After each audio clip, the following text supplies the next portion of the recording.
Assalamualaikum warahmatullahi wabarakatuh. Kami dari kelompok 7 akan mempresentasikan tentang teori belajar konstruktivistik. Kelompok 7 terdiri dari saya sendiri, Aisyah Ramadhani, Alvin Andrianto, Dila Dineta, Imel, dan Najla Esa. Pertama, kami akan membahas tentang pengertian teori belajar konstruktivistik. Teori belajar konstruktivistik memahami belajar sebagai proses pembentukan atau konstruksi pengetahuan oleh peserta didik itu sendiri. Pengetahuan ada di dalam diri seseorang yang sedang mengetahui. Artinya, pembentukan pengetahuan adalah dari peserta didik itu sendiri. Sehingga peserta didik harus aktif selama kegiatan pembelajaran, aktif berpikir, menyusun konsep, dan memberi makna tentang hal-hal yang sedang dipelajari. Tetapi yang paling menentukan terwujudnya gejala belajar adalah niat belajar dari peserta didik itu sendiri. Sementara peranan guru dalam belajar konstruktivistik adalah membantu agar proses pengkonstruksian pengetahuan oleh peserta didik berjalan lancar. Selanjutnya terdapat ciri-ciri belajar konstruktivistik. Ciri-ciri belajar konstruktivistik yang dikemukakan oleh Driver dan Oldham 1994 adalah sebagai berikut. Yang pertama, orientasi, yaitu peserta didik diberikan kesempatan untuk mengembangkan motivasi dalam mempelajari suatu topik dengan memberi kesempatan untuk melakukan observasi. Selanjutnya terdapat elitasi, yaitu peserta didik dapat mengungkapkan idenya dengan cara berdiskusi, menulis, membuat poster, dan lain sebagainya. Lalu selanjutnya terdapat restrukturisasi ide, yaitu klarifikasi ide dengan ide orang lain, membangun ide baru, dan mengevaluasi ide baru.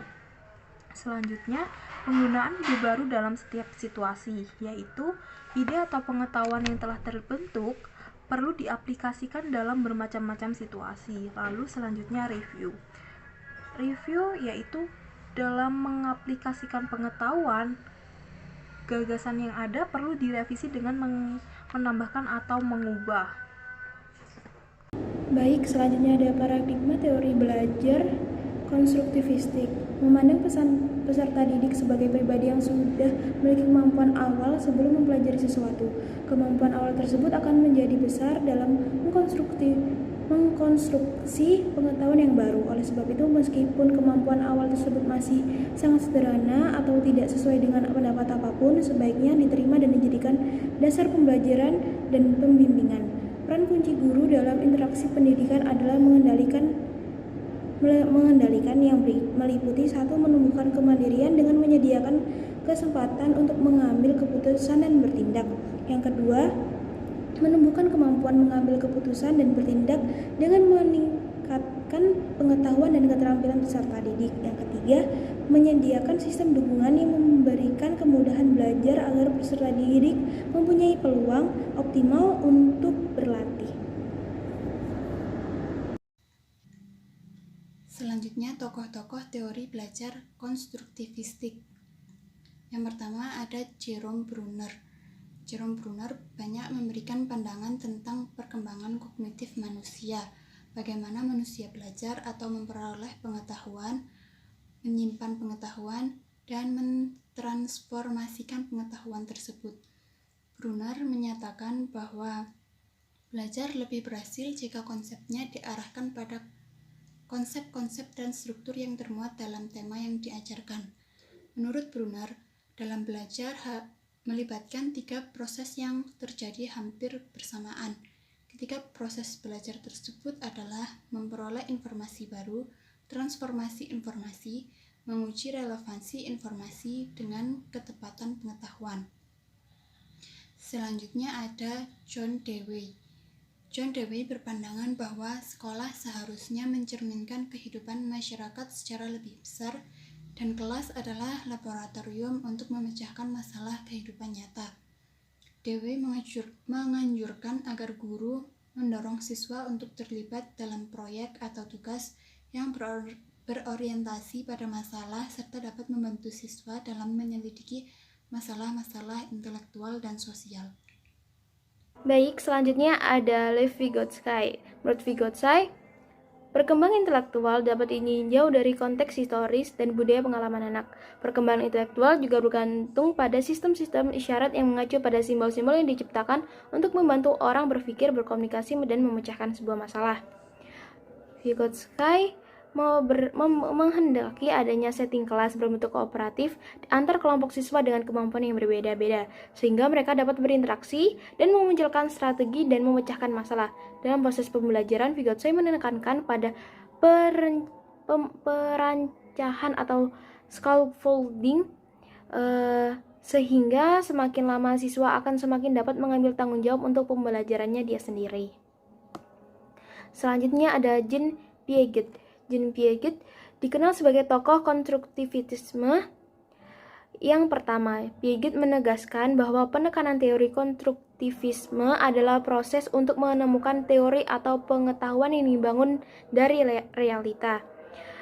Peran guru dalam pembelajaran menurut Piaget adalah sebagai fasilitator atau moderator.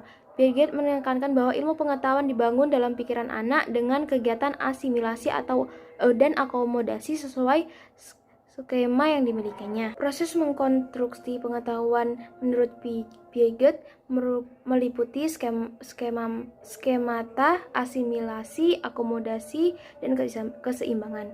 Skemata adalah sekumpulan konsep yang digunakan ketika seseorang berinteraksi dengan lingkungan.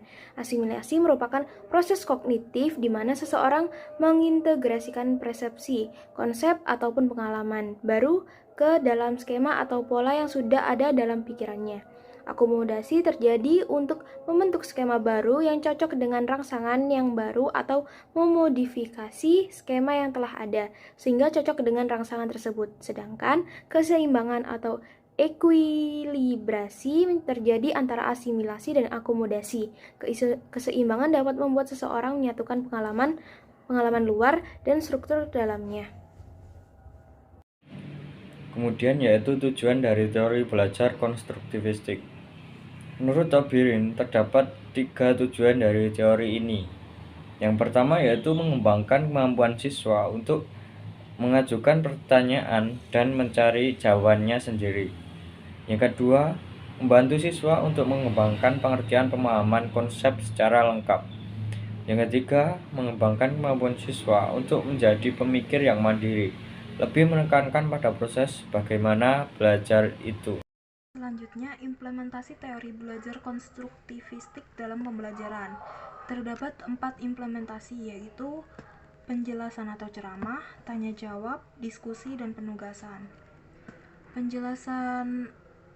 Teknik penjelasan atau ceramah yaitu guru menjelaskan tentang suatu materi kepada siswa agar siswa mengetahui apa yang akan dipelajarinya.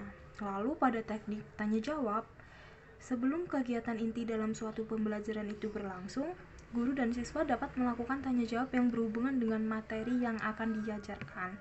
Hal ini berguna untuk mengetahui sejauh mana pemahaman siswa terhadap materi tersebut dengan memanfaatkan pengetahuan dasar yang dimilikinya. Lalu pada teknik diskusi, siswa mendiskusikan dengan siswa lainnya dan guru mengenai materi pelajaran tersebut. Lalu yang terakhir, metode penugasan, yaitu suatu cara dalam proses belajar mengajar dengan jalan memberi tugas kepada siswa. Penggunaan metode ini memerlukan pemberian tugas dengan baik ruang lingkup maupun bahannya. Pelaksanaannya dapat dilakukan secara individual maupun kelompok. Metode pemberian tugas ini juga dapat dipergunakan untuk mendukung metode pembelajaran siswa yang lainnya. Dalam teori belajar konstruktivistik, terdapat kelebihan dan kelemahannya.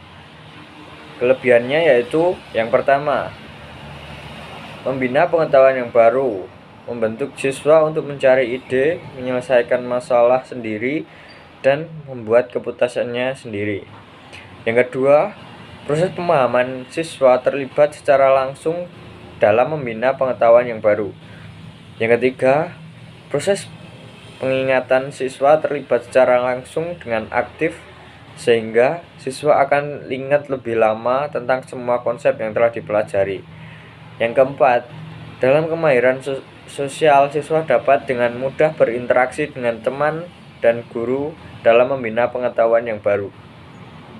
Yang kelima, karena siswa sering terlibat, maka mereka akan paham, ingat, yakin, dan berinteraksi. Pada akhirnya akan timbul semangat dalam belajar dan membina pengetahuan yang baru. Untuk kekurangannya, yaitu 1. Siswa membuat pengetahuan dengan ide mereka masing-masing.